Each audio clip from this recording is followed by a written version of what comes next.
Pihak Kejaksaan Negeri Jember terus melakukan pengumpulan bukti-bukti serta memeriksa dua saksi, AN dan EK, kasus dugaan korupsi mega proyek revitalisasi pasar menggunakan anggaran APBD sebesar 100 miliar rupiah dengan 12 titik pasar yang dikerjakan.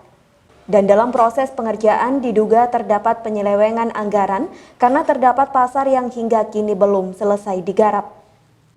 Kedua saksi tersebut merupakan PNS di lingkungan Pemkab Jember, pejabat pembuat komitmen atau PPK, dan pejabat pelaksana teknis kegiatan atau PPTK.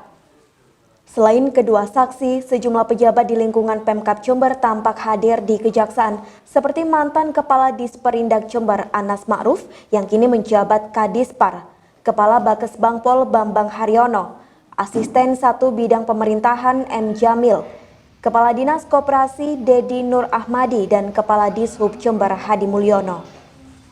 Hingga Senin pukul 3 sore, pemeriksaan terhadap kedua saksi masih terus berlangsung dan akan terus dilakukan pengembangan hingga seluruh saksi diambil keterangan hingga penetapan tersangka. Sementara itu, Kasih Intel Kejari Jember Agus Budiarto berharap kepada masyarakat untuk bersabar karena pemeriksaan masih terus berlangsung secara maraton. Mengenai siapa saja yang diperiksa, Agus masih enggan memberikan keterangan karena masih dalam ranah penyidikan. Ada dua orang yang kita minta keterangan. Kalau boleh tahu, mungkin inisial atau nama? Siapa saksi itu? Ini yang terkait dengan PPK sama PPTK. PPK sama PPTK dari Dinas Perindustrian Perdagangan. Dengan itu. Hanya kenapa hanya dua orang? Kan waktunya kalau ngomong waktu kan panjang. Iya. Pertimbangan kami memang ini untuk awal untuk menggali informasi atau keterangan yang diperlukan lebih lanjut oleh penyidik. Makanya kami utamakan berbicara dua orang ini. PNS. Dua orang dari PNS ya, PNS, Pak? ya. Untuk saat ini sudah selesai atau belum? Masih dalam proses pemeriksaan. Tadi ada sempat terlihat ada mantan asisten, itu juga diperiksa atau sebagai saksi atau hanya apa Pak Hadi? Oh, tidak ada. Tidak ya? Tidak ada pemeriksaan itu. Juga ada Kepala Bakesbang? Kenapa? Kepala Bakesbang juga? Tidak ada kita itu. Berarti untuk PPK-nya ini bukan kepala dinas? Kepala dinas Ya, nanti kan ini siapa yang dicari Oke. PPK sama PPTK. Proyek keseluruhan atau hanya satu pasar? Ya, terkait dengan pasar itu. Pasar ya. Kemarin seperti saya sampaikan waktu kita penggeledahan kemarin kan kita masih teliti. Ada beberapa pasar nanti yang memang tidak bisa kita tindak lanjuti ya kita akan hentikan. Tapi kalau yang memang ada indikasi untuk penyimpangannya kita akan tindak lanjut. Pak, ini saksi ini nanti apakah ada saksi lain atau seperti apa? Pasti ada saksi lain, pasti ada. Masih berkembang lah, masih berlanjut ya. Untuk pertanyaannya, ada berapa pertanyaan? Waduh, nanti lah itu kan substansi kewenangannya penyidik nanti ya. Pak, ini kan yang diperiksa kan cukup saksi vital nih terkait proyek ini. Apakah ada kemungkinan mungkin setelah pemeriksaan saksi ini mengarah kepada penetapan tersangka? Ya pasti akan mengarah ke sana. Pasti ada tersangkanya kan. Suatu proses hukum, perkara korupsi, pasti ada tersangkanya. Seperti diberitakan sebelumnya, kasus mega proyek revitalisasi pasar ini menggunakan anggaran APBD sebesar 100 miliar rupiah dengan 12 titik pasar yang dikerjakan. Dan dalam proses pengerjaan diduga terdapat penyelewengan anggaran karena terdapat pasar yang hingga kini masih belum selesai digarap dan menjadi polemik di tengah masyarakat. Dari Kejaksaan Negeri Jember, Yudis Adi Jember 1 TV melaporkan.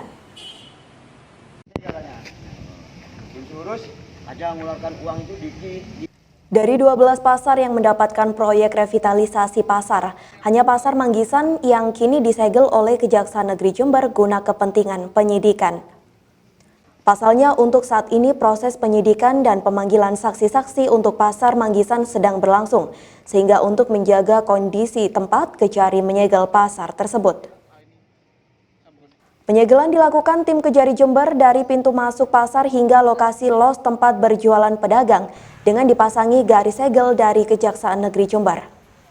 Pasar Manggisan adalah salah satu pasar yang masuk dalam 12 proyek revitalisasi pasar di Kabupaten Jember. Nilai revitalisasi pasar Manggisan tersebut senilai 7,8 miliar rupiah. Hanya di satu tempat, itu di pasar Manggisan itu Mas. Itu kenapa Pak dilakukan penyegelan? Ya penyidik mempertimbangkan supaya objek yang akan dilakukan dalam kegiatan penyidikan ini tetap dalam kondisi yang seperti apa adanya. Jadi tidak ada kegiatan-kegiatan yang masih berlangsung di tempat itu, sehingga akan mempengaruhi kegiatan atau pembuktian nanti di dalam kegiatan penyidikan ini. Berarti yang sempat di dalam itu di konsultan apa gimana Pak? Pedagang? Ini sebelum ada kegiatan untuk berdagang kok itu masih kosong itu jadi.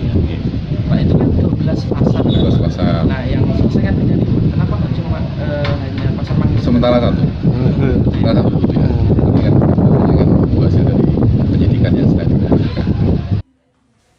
Dari Jember, Yudis Adi, Jember 1 TV melaporkan. Proses terbaru Pak untuk penyidikan Pak? Ya, kami tetap melakukan pengumpulan alat bukti, baik saksi-saksi terutama itu ya, dan kemudian juga dokumen-dokumen atau apalah yang terkait dengan pembangunan pasar ini. Sampai hari ini Pak total berapa Pak yang sudah Saksi. dipanggil? Kalau saksi sampai hari ini sudah sekitar 10 orang. 10 orang. Baik PNS ataupun pihak? Iya, yang PNS dan pihak-pihak yang dianggap mengetahui terhadap kegiatan. Dari Jember, Yudis Adi, Jember 1 TV melaporkan.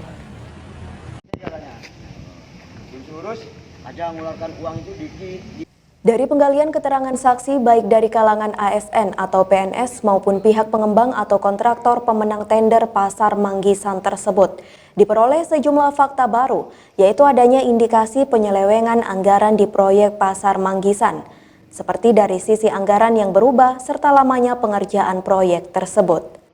Penyelidikan masih terus berlanjut dan tidak menutup kemungkinan akan ada faktor lain di 12 pasar yang mendapat jatah revitalisasi dari Pemkab Jember.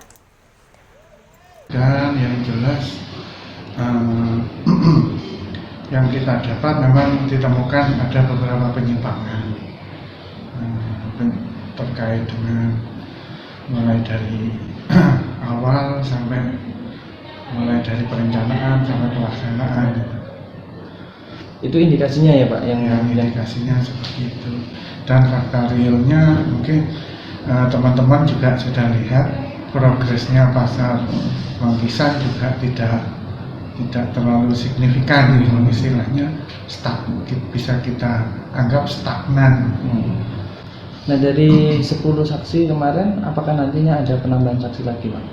Yang jelas tetap ada penambahan saksi.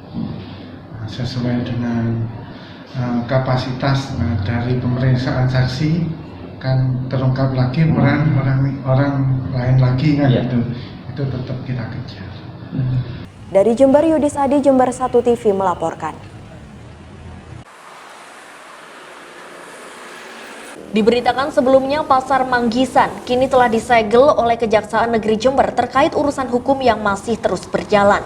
Dan kini pedagang direlokasi ke Pasar Sapi, Kecamatan Tanggul. Camat Tanggul Ahmad Ghazali meminta para pedagang Manggisan yang kini direlokasi untuk bersabar dan menunggu proses hukum lebih lanjut. Karena hingga kini proses tetap berjalan perihal dugaan penyelewengan anggaran revitalisasi pasar. Jadi total pedagang di Pasar Manggisan itu ada 301 pedagang. Nah ini yang sementara direlokasi di Pasar Sapi, Pasar Senenan itu. Untuk pedagang ini saya titip pesan pada Pak Sumarto itu, kami harap agar tetap tenang, berdagang sesuai dengan bagaimana kesehariannya itu berdagang, tidak usah ikut memikirkan bagaimana itu masalah pasar apakah nanti jadi atau tidak, itu semua sudah ada yang menangani. Ya, tim hukum juga jelas dari Pemkab juga ada. Ini nanti diselesaikan secara hukum bagaimana. Dan insya Allah dalam waktu dekat juga akan terselesaikan. Ghazali juga berharap kepada tim hukum Pemkab dan juga Kejaksaan untuk segera menyelesaikan permasalahan tersebut agar para pedagang segera menempati los Pasar Manggisan. Dari Jember, Yudis Adi, Jember 1 TV melaporkan. Dari hasil pemeriksaan Kejari Jember menemukan adanya sejumlah fakta baru dalam kasus penyelewengan anggaran revitalisasi Pasar Manggisan.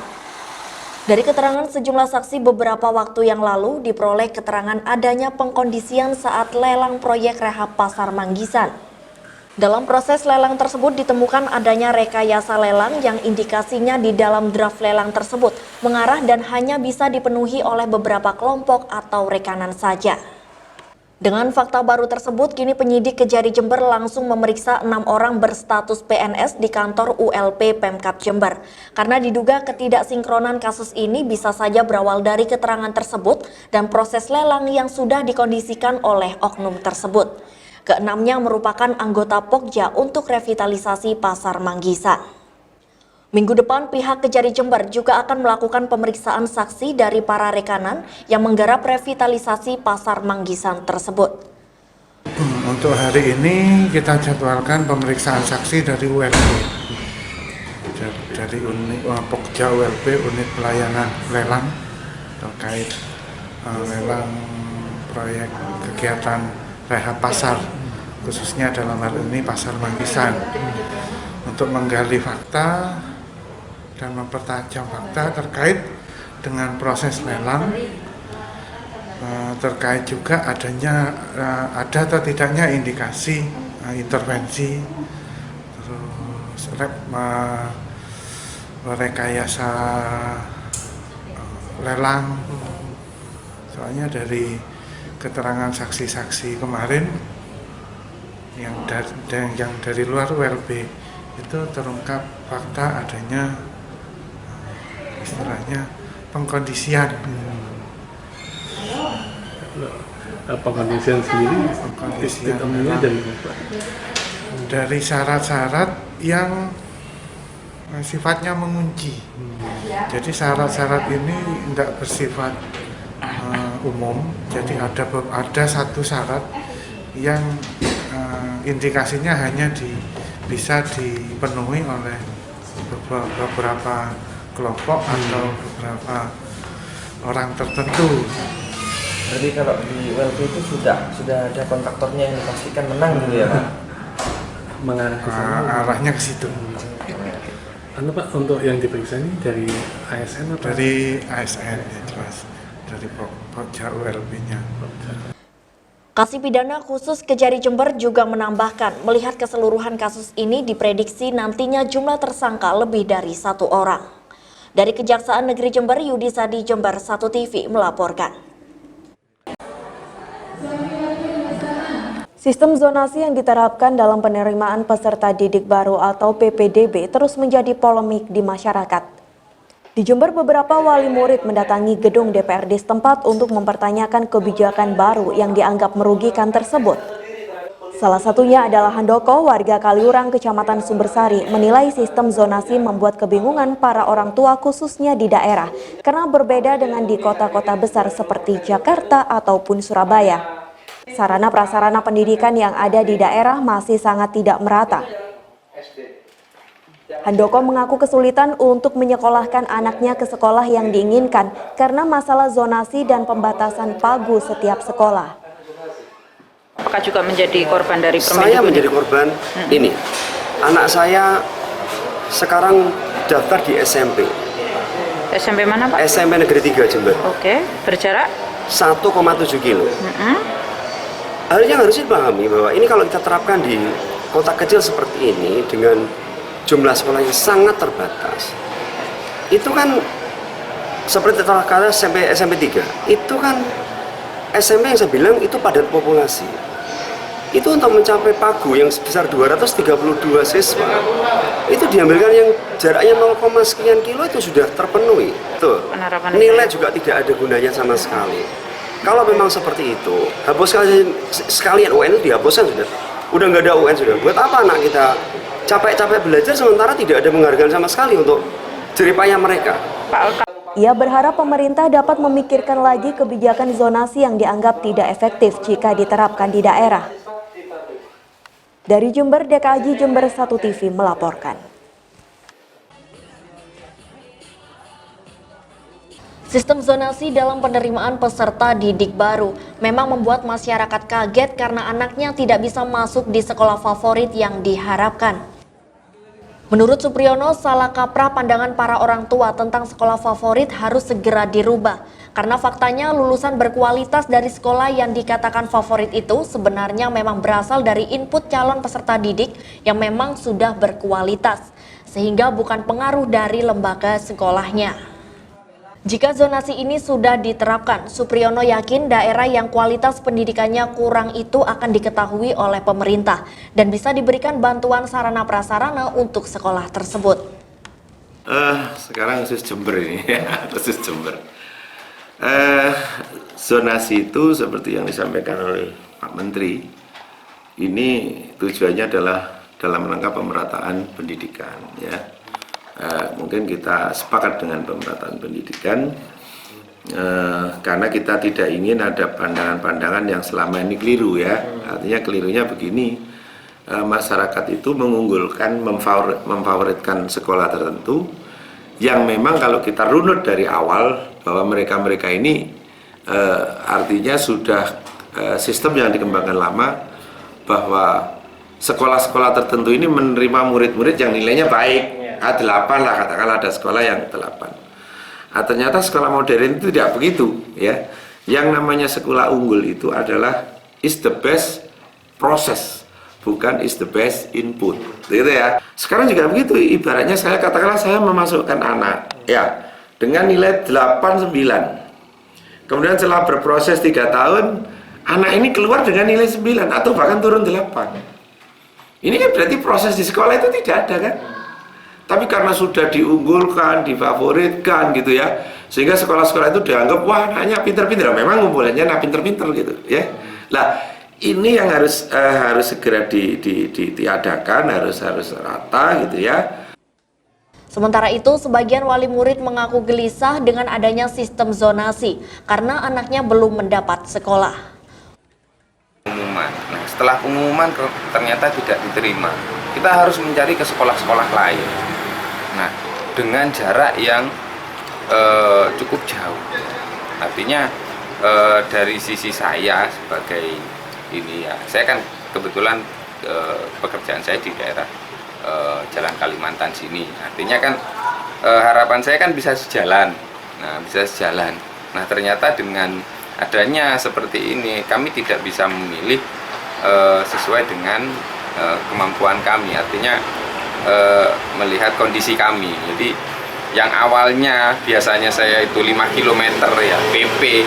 Nah, sekarang kalau kemarin yang anak saya diterima di daerah Wirolagi sana, akhirnya saya lihat lumayan jauh, bisa sampai 10 km kalau PP, kan udah lumayan jauh.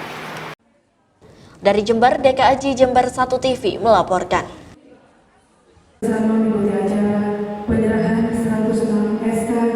Penyerahan SK pensiun ini langsung diserahkan oleh Bupati Jember Faida di Pendopo Wahyawi Bawagraha Jember. Di sela-sela pembagian SK tersebut, Faida juga memberikan apresiasi kepada para pensiunan yang telah berpuluh tahun mengabdi menjadi aparatur sipil negara di Kabupaten Jember. Dalam penyerahan SK kenaikan pangkat pengabdian dan pensiun kali ini, terdapat ASN yang memiliki masa kerja terlama, yakni 41 tahun 9 bulan. Dalam kesempatan ini, Bupati Jember menyampaikan penemuan ratusan berkas pemohon SK pensiun di rumah salah satu ASN. Dari temuan ini, Bupati akan segera memproses SK pensiun agar segera diterima oleh pemohon tersebut. Selain itu, ia akan menindaklanjuti siapapun yang melakukan pungli terhadap layanan pengurusan SK pensiun. Dengan temuan tersebut, Bupati Faida juga berharap bahwa ASN jangan melakukan pungli di lingkungan Pemkab Jember karena sanksi tegas akan diberlakukan. Tak hanya ancaman pidana, ancaman pemecatan juga bisa dilayangkan. Banyak sekali keluhan tentang pelayanan untuk SK pensiun. Banyak yang mengeluh bertahun-tahun, ada yang 2 tahun SK pensiunnya belum diterima. Kita cari berkasnya nggak ada. Akhirnya alhamdulillah kemarin baru ketemu di rumah salah satu ASN. Meskipun sudah kita pindahkan tidak lagi di PKD, tetapi ternyata masih ada ratusan berkas di rumahnya. Dan ini tentu saja hal yang perlu ditindaklanjuti dan biarlah inspektorat yang bekerja untuk memastikan yang benar ya benar, yang salah ya salah. Tapi saya pastikan berkas-berkas tersebut besok saya ingin nama-namanya diumumkan supaya mereka yang bingung di mana berkas pensiunnya tahu dan kita proses. Mudah-mudahan secepatnya bisa diberikan untuk SK pensiun dari ratusan pemohon yang berkasnya ditemukan kemarin. Ya, saya memastikan bahwa layanan pensiun ini memang tidak berbayar. Dan itu adalah hak para seluruh ASN untuk mendapatkan layanan administrasi kepegawaian. Dari Pendopo, Yudisa di Jember 1 TV melaporkan.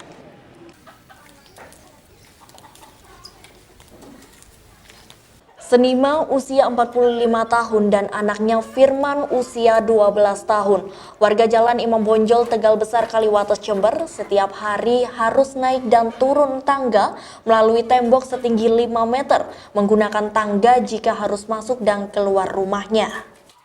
Senima tidak bisa bebas masuk rumahnya karena akses jalan di pagar besi dan digembok oleh AM, sang pemilik tanah. Bahkan di pagar tersebut ditempeli banner yang bertulis larangan masuk tanahnya. Jika ada yang melanggar, maka akan dilaporkan ke polisi. Senima mengaku sejak suaminya meninggal dunia 2 tahun lalu, akses jalan menuju rumahnya ditutup oleh AM. Padahal almarhum suaminya sudah membeli tanah tersebut pada Sakur. Namun Senima tidak menerima bukti atau kwitansi jual beli tanah tersebut karena Sakur dan almarhum suaminya adalah sahabat dekat. Namun saat suaminya meninggal dunia, Sakur menjual tanah tersebut pada AM. Merasa memiliki tanah tersebut, AM membangun kos-kosan di tanah yang dibeli suami Senima. Bahkan kunci pintu rumah Senima dirusak hingga Senima harus masuk melalui jendela. Kesulitan masuk rumah sendiri yang dialami Senima membuat majikannya kasihan dan terkadang memberi tumpangan untuk tidur. Senima berharap bisa beraktivitas di rumahnya sendiri seperti sedia kala. Senima mau meninggalkan rumahnya jika AM memberinya ganti rugi. Sampai digembok itu? Nggak ngerti, saya sama Ali. Terus saya pulang, murmur dikunci lah bang. Digembok gitu? Digembok, iya. Terus? Ya, terus tak bisa pulang saya ke sini. Jadi saya ada orang kadang naik tangga. Kadang ibu tak usah ibu, sampai tinggal naik mudun, sampai munggah mudun capek, boleh pas tiba ya apa. Gitu. Terus tak usah pulang wes, ini ono kamar kosong gini. Akhirnya dikasih tumpangan sama tetangga? Tetangga, anak saya sekolah pinjam seragam. Bu, ini kenapa sih awal mulanya ibu beli di mana ini tanahnya ini? Ke Sakur. Terus? Dibangun tanah kosong, gedangan. Oh ya? Si pertama. Dulu ibu beli berapa? Kurang ngerti, suami saya yang beli. Suami saya tidak banyak ngomong orangnya. Berapa Pak beli? Duh, wes menang wes. Terus yang penting punya tempat anaknya. Terus setelah itu? Ya itu suami saya meninggal, terus murmur dihancurin. Kan ini gerasi, teras, dibongkar kabeh sama Ali. Tidak mau ngomong, tidak tambah izin. Sementara itu AM saat dikonfirmasi wartawan di rumahnya menolak untuk memberi komentar. Dari Jember, DKAJ Jember 1 TV melaporkan.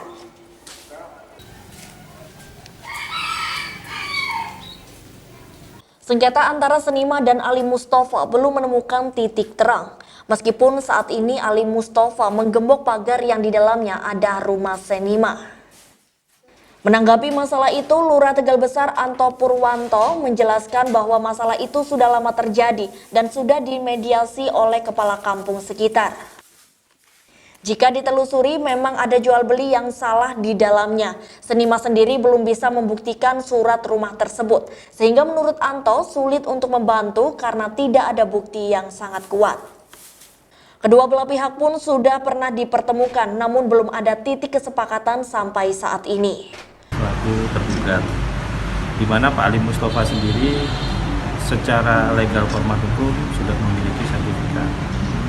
Akan tetapi di sini berdasarkan cerita riwayat dari penduduk sekitar, Bu Senima sudah lama tinggal di sana, tapi tidak memiliki dokumen resmi yang menunjukkan bahwa tanah tersebut memang kepemilikan dari mantan suaminya Bu Senima, almarhum suami Bu Senima yaitu Pak Sahi. Di sana sendiri juga permasalahan ini sudah dimediasi oleh pihak kelurahan melalui perpanjangan tangan kepala lingkungannya bahwa kita ingin supaya masalah ini selesai, kita mediasi, akan tetapi tidak menemukan titik temu. Dari Jember, DKAJ Jember 1 TV melaporkan.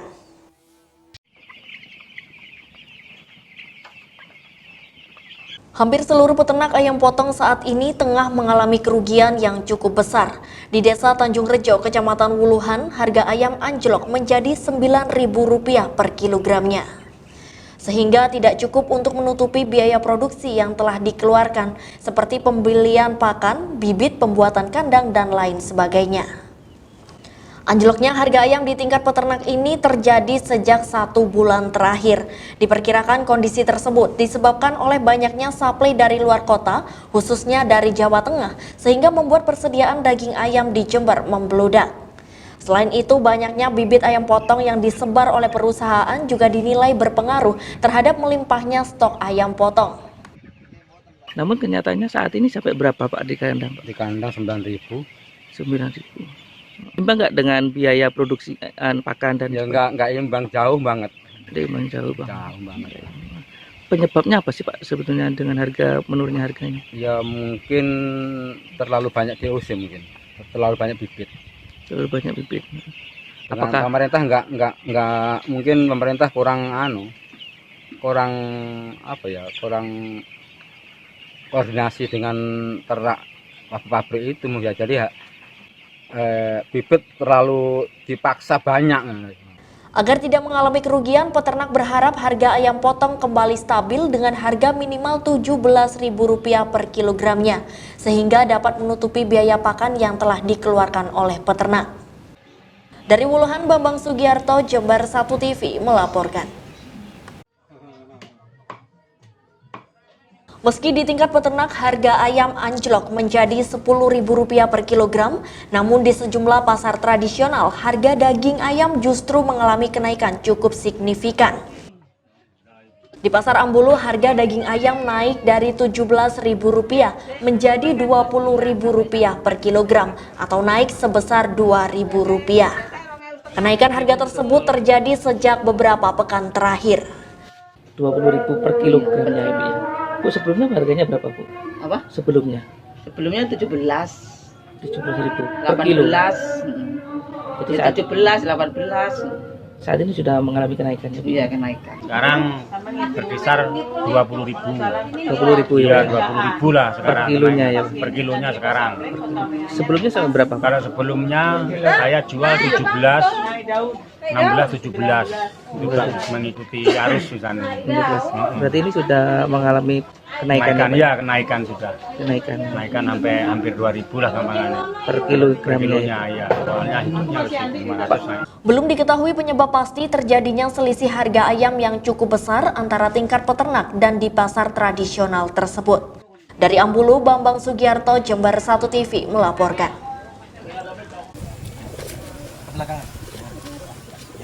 Aparat Polsek Pakusari Jember menggerebek arena judi balap merpati di areal persawahan Dusun Sumber Suko, Pakusari Jember. Penonton dan penjudi kalang kabut saat polisi datang. Namun polisi hanya berhasil mengamankan 3 penjudi saja. Mereka adalah Sofyan 21 tahun, Abdul Aziz 47 tahun, dan Subairi 50 tahun. Ketiganya berhasil ditangkap saat akan melarikan diri. Berapa taruhannya, Pak? Oning gue lihat. Nah? Mata oning. Cek udah dapat lihat, Pak. Mana burungnya sama, Pak? Tadi mana? Modus judi balap merpati ini adalah bertaruh uang pada salah satu merpati. Bagi yang kalah harus membayar sejumlah uang pada bandar judi, kemudian diserahkan pada pemenang balap merpati tersebut. Taruhan judi ini senilai jutaan rupiah, sementara petaruh biasanya berasal dari luar kota Jember. Dari hasil penggerebekan, polisi menyita 37 unit motor yang ditinggalkan pemiliknya dan 71 ekor merpati. Kegiatan hari ini kita melakukan penggerbekan judi burung dara, di mana hampir ya laporan dari masyarakat lah ya adanya kegiatan judi ini sangat merasakan, sehingga kami dari anggota Polsek Pakusari yang melakukan penggerbekan pada hari ini. Sebenarnya hari Sabtu itu paling ramai. Pemainnya bahkan dari Bondowoso, kemudian dari kecamatan lain itu paling banyak. Cuman karena kita segera menindaklanjuti apa yang menjadi keluhan warga, ya kita tindak lanjuti hari ini. Modusnya seperti apa mereka? Modusnya jadi kalau untuk yang jelas kalau untuk taruhannya itu mereka saling percaya. Jadi tidak ada di sini nanti adanya catatan atau uang. Jadi modelnya setelah bubar dari sini nanti mereka ketemu di mana baru mereka transaksi bayar siapa yang menang. Jadi seperti itu. Sehingga untuk mengejar para pelaku dan medannya pun pada saat ke lokasi ini itu mudah diketahui oleh mereka sehingga sebelum petugas datang sudah sebagian banyak yang kabur. 3 pelaku dan barang bukti dibawa ke Mapolsek Pakusari untuk dimintai keterangan dan didata. Ketiga pelaku dijerat pasal 303 KUHP dengan ancaman hukuman di atas 5 tahun penjara. Dari Jember, Deka Aji Jember 1 TV melaporkan. Pemirsa, parade Pegon yang bertajuk Watu Ulo Pegon atau Waton Parade 2019 ini digelar lebih meriah daripada tahun sebelumnya, di mana terdapat beberapa kegiatan di dalam acara ini seperti halnya beberapa lomba dan juga festival kuliner lainnya. Pemirsa, saat ini saya sudah berada di Balai Desa Sumberjo, Kecamatan Ambulu, di mana di tempat saya melaporkan kali ini merupakan tempat pelepasan atau start mereka para peserta yang mengikuti Waton Parade 2019 ini. Sementara ketika kita berbicara mengenai antusias para penonton sendiri, nampak di samping kanan, kiri, dan juga belakang saya saat ini, mereka para penonton sangat antusias sekali dalam pelaksanaan Waton Parade 2019 ini. Nampak mereka juga memadati beberapa ruas yang menjadi rute Waton Parade 2019 ini, pemirsa. Dan nantinya kami juga akan memberikan informasi selengkapnya mengenai gelaran Waton Parade 2019 ini, pemirsa. Sementara itu untuk peserta dalam mengikuti Waton Parade ini terdapat 58 dan itu lebih banyak daripada tahun sebelumnya. Langsung saja berikut laporan selengkapnya untuk Anda. Acara Parade Pegon yang digelar secara rutin setiap tahun di Sumberjo, Watu Ulo Ambulu kini digelar lebih meriah dari tahun sebelumnya. Dan jumlah peserta yang mengikuti parade ini naik 3 kali lipat dari tahun lalu. Sebanyak 58 peserta turut berpartisipasi dalam gelaran Waton atau Watu Ulo Pegon Parade 2019. Para penonton sangat antusias untuk meramaikan pertunjukan alat transportasi tradisional tersebut. Sejak pukul 7 pagi, warga sudah memadati beberapa ruas jalan yang menjadi rute Parade Pegon. Tak terkecuali di ruas jalan yang menjadi start, yaitu di Balai Desa Sumberjo, Kecamatan Ambulu. Para peserta menempuh jarak 7 km dengan finish di Pantai Watu Ulo. Kabid Kebudayaan Dinas Pariwisata Jember dan Camat Ambulu sangat mengapresiasi Waton Parade 2019 ini. Kegiatan ini diangkat memang untuk mengangkat tradisi yang ada di masyarakat Jember, khususnya yang ada di Ambulu, yaitu tradisi ater-ater ketupat bersama-sama ketika hari raya. Nah, ini memang kita angkat, mengapa? Karena tradisi ini diangkat supaya membudaya, sehingga kebiasaan saling berbagi ini menjadi budaya masyarakat dan mereka menghargai persaudaraan, menghargai kekerabatan, sehingga dengan adanya menumbuhkan tradisi ini, hal-hal yang negatif bisa kita singkirkan, terutama lagi Pegon. Pegon ini ada sejarahnya karena dulu pun Hayam Wuruk melewati daerah Jember ini, saudara, juga menggunakan Pegon, bukan kereta kuda, tapi kereta juga yang dibawa dengan sapi, ya, bercikar lah sama. Jadi banyak sejarah yang bisa kita angkat dari parade Pegon ini atau Waton yang sekarang dikenalkan, Waton sukses. Dengan Ibu siapa, Bu? Bora. Bu Bora. Itu budayaan. Tujuannya adalah paling tidak untuk mempertahankan budaya Pegon, melestarikan dan tradisi yang sudah setiap tahun dilaksanakan. Karena Pegon ada di Sumberjo secara khusus ini tahun 1908. Kalau menurut Pak Tarman sendiri, adanya Pegon di zaman di globalisasi saat ini bagaimana? Saya rasa tidak ada pengaruhnya ya, karena ini adalah budaya dan tradisi. Walaupun ini sudah ada kendaraan-kendaraan yang modern di era teknologi ini, insya Allah ini tidak akan tersisih atau dipinggirkan oleh masyarakat karena ini budaya harus kita perhatikan. Pemerintah desa, pemerintah kecamatan ya yang dekat dengan para pemilik pegon ini sering kita beri pemahaman agar terus dipertahankan. Jadi jangan sampai kalah dengan kendaraan-kendaraan yang modern yang sekarang sudah kita lihat seperti ini. Antusias peserta juga terlihat dari kreativitasnya dalam menghias pegon dengan berbagai hiasan mulai dari hasil pertanian, kain batik, daun kelapa, dan sebagainya. Dan saat ini pemirsa, saya sudah berada di salah satu rute yang berdekatan dengan finish gelaran Waton atau Watu Ulo Pegon Parade 2019. Nampak sekali antusias dari warga masyarakat yang turut menyaksikan gelaran Waton atau Watu Ulo Pegon Parade 2019 ini pemirsa sangat luar biasa, di mana nampak keramaian dan juga kemacetan terjadi di sini di tempat saya melaporkan kali ini pemirsa. Yang mana gelaran Waton atau Watu Ulo Pegon ini sendiri merupakan kegiatan rutin yang dilaksanakan di Watu Ulo pemirsa.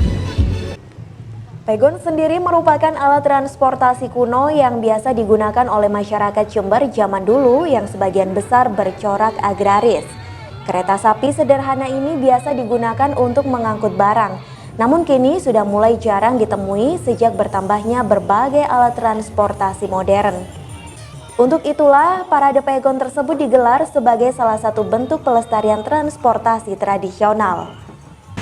Pemirsa, kalau kita flashback sejenak mengenai pegon, nama pegon itu sendiri diambil dari moda transportasi tradisional di suku Jawa. Diharapkan dengan adanya gelaran Watu Ulo Pegon Parade 2019 ini kita lebih bisa melestarikan alat transportasi tradisional yang hingga saat ini masih digunakan oleh masyarakat di pinggiran, tepatnya di Jember Selatan. Demikian tadi pemirsa informasi yang dapat kami berikan untuk Anda terkait kegiatan Watu Ulo Pegon Parade 2019. Saya Prima Ervantari, Bambang Sugiarto dari Watu Ulo melaporkan.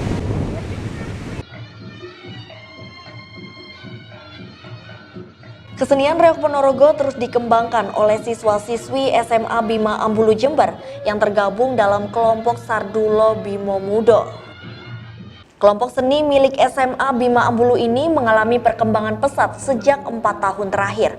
Bahkan mereka sudah sering mengikuti festival reog skala nasional di Kabupaten Ponorogo. Meski dimainkan oleh para pelajar yang masih berusia muda, namun penampilan kelompok Sardulo Bimo Mudo ini sudah sangat profesional sehingga membuat kagum setiap penonton yang hadir. Misalnya pertunjukan Disnatalis SMA Bima Ambulu ke-39 ini dengan konsep cerita singkat Dewi Songgolangit yang hendak dipersunting oleh Pangeran Kerajaan Bantarangin yaitu Prabu Klono Sewandono. Gelaran reog tersebut sangat memikat hati para undangan yang terdiri dari Muspika Ambulu dan masyarakat setempat. Selain itu, kelompok seni reog Kabupaten Jember, Lumajang, Probolinggo, Pasuruan, dan Ponorogo juga semakin memeriahkan suasana. Apalagi dengan suguhan tarian jatilan yang dimainkan oleh para siswi dan puluhan warok yang dimainkan oleh para siswa dari SMA Bima Ambulu. Tak hanya itu, tarian dadak merak serta tarian bujang ganong juga melengkapi pertunjukan seni tradisional ini. Menurut Abdul Wahab selaku Kepala Sekolah SMA Bima Ambulu, pagelaran reog Sardulo Bimo Mudo pada momen Disnatalis SMA Bima Ambulu ke-39 ini dilakukan sekaligus peresmian dadak merak oleh Kasat Jenderal TNI Mulyono. Diharapkan kesenian reog Ponorogo yang ada di SMA Bima Ambulu ini bisa ikut berperan dalam melestarikan kesenian tradisional supaya tidak terkikis oleh perkembangan era modern saat ini.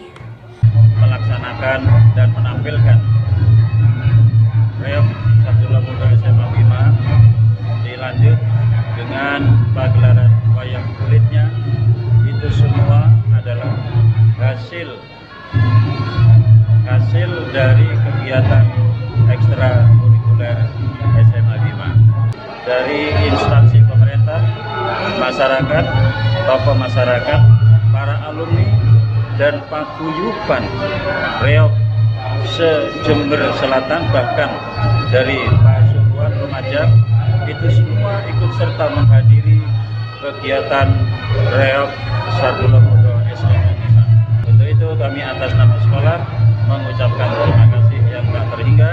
Mudah-mudahan